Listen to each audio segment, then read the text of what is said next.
Muy buen día, mi nombre es Laura Reyes, estamos con el señor Carlos Enrique Benavides, el cual nos va a conceder la entrevista para el área de cultura política, el cual estamos tratando todos los conceptos básicos sobre democracia y participación política. El señor Carlos es un funcionario público, el cual trabaja con la Aerocivil en el Aeropuerto Internacional Alfonso Bonilla Aragón. Señor Carlos, cuéntenos qué es para usted el Estado.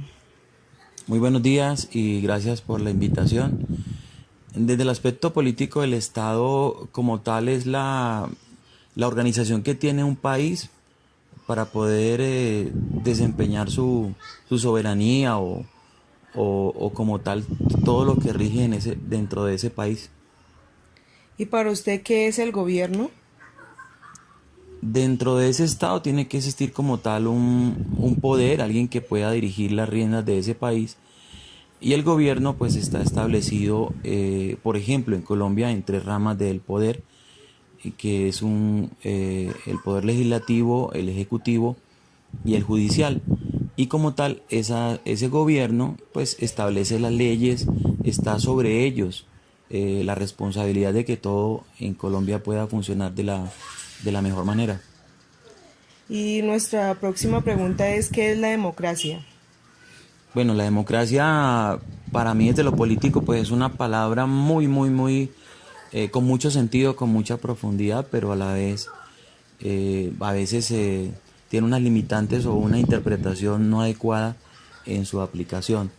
Como tal, la democracia es, digamos, la oportunidad o la responsabilidad que tenemos cada uno de nosotros los ciudadanos de este país para poder participar de manera directa en las decisiones o en quién va a tomar las decisiones por nosotros en el gobierno.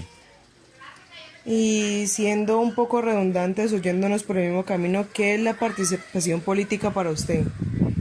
Bueno, la pregunta tiene que ver con con la democracia. Democracia podría definirse como un sinónimo de la participación política.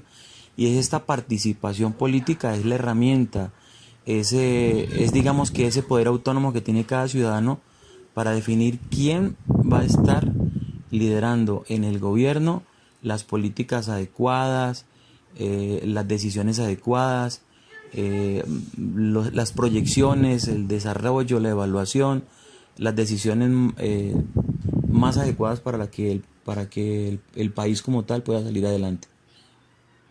¿Y cuáles son los derechos y los deberes? ¿Qué son los derechos y los deberes para usted? Ahí ya nos podríamos remontar entre derechos y deberes a la reforma constitucional de 1991 y allí están enmarcados tanto unos derechos que se tienen desde la Carta Constitucional como unos deberes. Pero llevándolo más aterrizado es básicamente la responsabilidad que yo tengo frente a mi país, los deberes que tengo con mi país y obviamente los derechos son los que ese país, o mejor, el gobierno o quien dirige el gobierno o las políticas del país tienen tienen esa obligación de que mis derechos se puedan cumplir. ¿Y qué es la política para usted? Bueno, la política como tal podría definirse eh, como una herramienta igual que tienen algunas personas o que tenemos todas las personas para poder, bien sea concentrar un poder o concentrar un objetivo o concentrar una idea para que se pueda realizar. Entonces tengo que convencer a un número de personas para que este objetivo se pueda conseguir. Para finalizar, don Carlos, ¿nos puede colaborar diciéndonos para usted qué es la cultura política? Eh, pues allí se unen dos palabras, una cultura y la otra política. Yo la tomaría desde el aspecto de de la conciencia, es la conciencia que tiene cada ciudadano, cada persona y cada ser humano que pueda mm, votar a conciencia o tomar la herramienta de su voto como tal para tomar decisiones a conciencia, para que eh, el tener una cultura política va más allá de un simple voto, sino que saber cuál es el contexto de la nación, qué es lo que está pasando con un entorno global, con unas situaciones internacionales y así poder tomar la mejor determinación para la suerte del país. Don Carlos, muchas gracias. Le agradezco mucho por habernos colaborado en esta entrevista. Gracias por invitarme.